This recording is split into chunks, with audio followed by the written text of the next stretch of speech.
Have you ever been victim to a text chain with a text displaying an unsettling or disturbing image? Today, I'm your host, Caden. And I'm Ava. And we are Spill and Tell. Today we're going to be talking about the viral creepypasta images that were sent to young people around the world and kind of set the internet into a mass hysteria. Y'all might be wondering what mass hysteria is.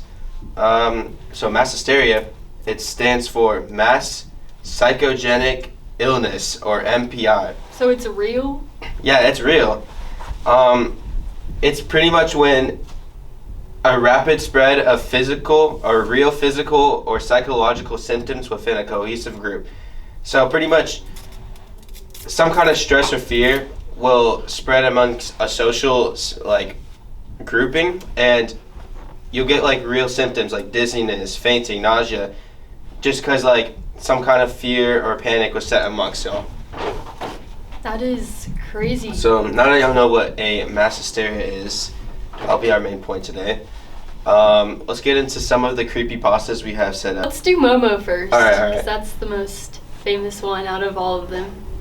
So Momo was kind of the last one out of the three that have happened, based off of time.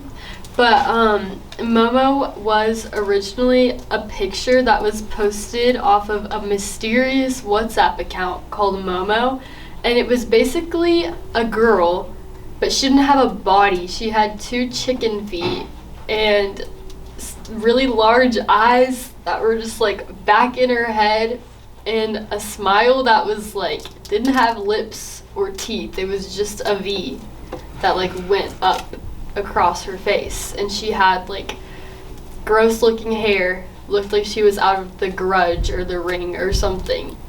And people started getting really freaked out because there were rumors that Momo would message users, especially children and teens, with threatening texts, disturbing images, or dares. Some versions of the story claim Momo encouraged dangerous behavior, which fueled widespread fear. There were a whole bunch of rumors that people had committed suicide over the things that Momo was saying, and there was something called the Momo Challenge, which was things that Momo would tell the kids to go and do this, or else Momo's gonna find you and kill your family. So that caused a lot of just worry and fear among a lot of people during this time period, and it was around 2016. And in reality, there was no verified evidence that showed Momo was a real person or an organized challenge, and most incidences were hoaxes, chain messages, or people intentionally scaring others. And it was found that Momo was just a sculpture that a Japanese artist made. I mean, I definitely heard about some of the challenges that went on at the time. This is a long time ago, but yeah, I saw a bunch of videos on it. Momo was actually a big thing at my school too. I don't think we did any of the challenges, but I heard some people, for example, this one girl and her friend said Momo told her to take her to the woods or something, and then she just killed her. She killed her friend. I was like, wow. That's scary. I feel like this is kind of a Slender Man kind of deal as well, though, if that makes sense. They're very similar, if that makes sense. But I agree with that. The main point is Momo wasn't a real threat. It just showed how mass hysteria, we were talking about earlier, can really affect everybody. Whoa. Yeah, people were really scared over one thing just because everyone told them to be, but there was no actual reason. So yeah, creepy imagery, misinformation, that can really just, boggle people's minds, I guess. Okay, I'll talk about the next one. We'll talk about Jeff the Killer. This is an OG one, I'd say. So, Jeff the Killer, this was around 2005 to 2008. This is when he started coming up. He probably popularized a little bit later, but the core lore follows Jeff. He's a troubled teenager whose life spirals after a series of violent encounters with bullies. So he's just a kid getting bullied. And an incident involving a fire and severe injuries leaves him physically and mentally altered. Afterward, Jeff becomes increasingly detached from reality, fixated on the idea that pain and fear reveal a true self. He adopts a permanently unsettling grin and ultimately turns against his own family. And the story kind of just ends with him becoming a nighttime stalker who's infamous for whispering, "Go to sleep," before attacking victims. And there's many versions of him, so this is just like the original one, I'd say. But yeah, this is also the story that was the most consistent amongst most people on the internet. But there's many backstories of him.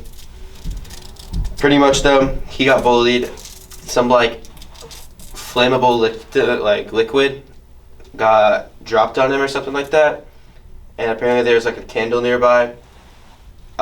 He got lit on fire and burnt like his skin off, and then I heard in another story like he started mutilating himself or something like that. Anyways, he was a pretty messed up individual if he was real, but obviously this is just a theory. Does anyone claim to have any interactions with Jeff the Killer? Some people have like videos on YouTube or something like that. They say like, "There's Jeff the Killer in my backyard" or something like that. I'm like, I don't know about that. Don't call Jeff the Killer at 3 a.m. Yeah, don't call Jeff Killer at 3 a.m. It does say though, no one debunked the theory of Jeff the Killer at the time, so he could have been real. There could have been a case of one guy that maybe looked like him. We don't really know. But back on the topic of mass hysteria, like I said, no one debunked the theory of Jeff the Killer. So all these YouTube chains, why does that keep happening? All these YouTube chains of this image that was creepily realistic at the time freaked everybody out, and everybody believed it because AI wasn't even made yet. It was just like a whole thing, and that's kind of how mass hysteria like falls out, I'd say. And it looked pretty real. Yeah. Yeah, it looks pretty real. If y'all can go look up Jeff the Killer if you haven't seen him. He's a pretty creepy individual. Creepily realistic. Yeah. So okay. you got that next one. All right, the next one. This is our last one, actually. It's one y'all might be familiar with called Smile Dog. Another similar kind of creepypasta that went along with this at the time was the Smiling Man. Pretty much, this was a story following a disturbing photo of a husky dog with a naturally wide, human-like grin and glowing eyes.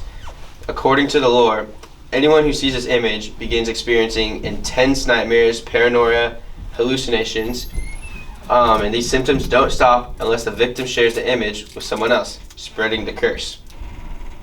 The narrator usually learns about Smile Dog from someone who was affected by it, and it is warned never to open the file.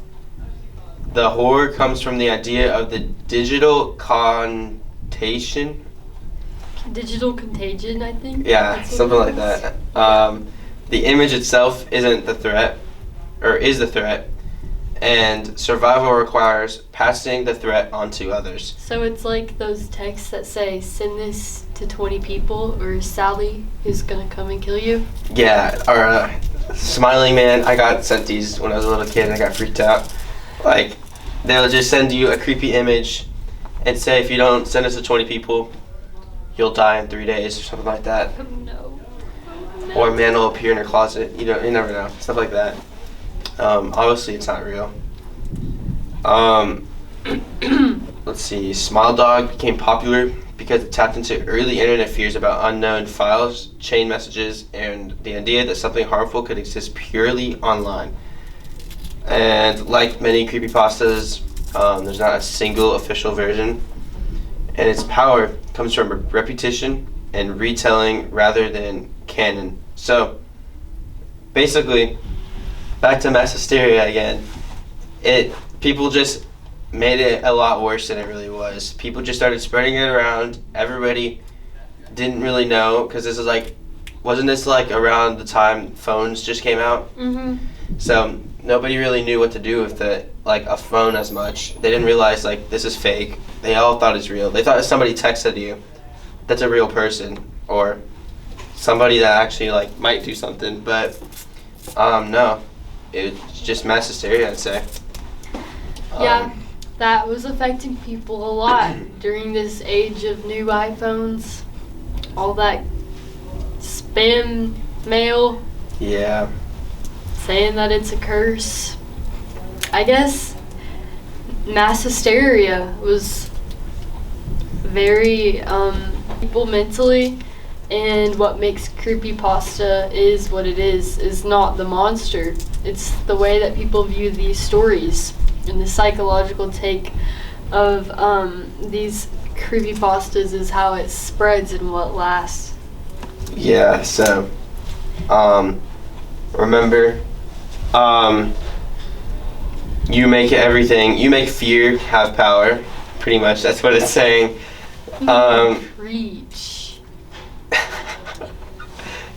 And fake, and mass hysteria is just making it a lot worse than it really was, and, yeah, I don't really got anything else to say. Thank y'all so much for listening to Spill and Tell.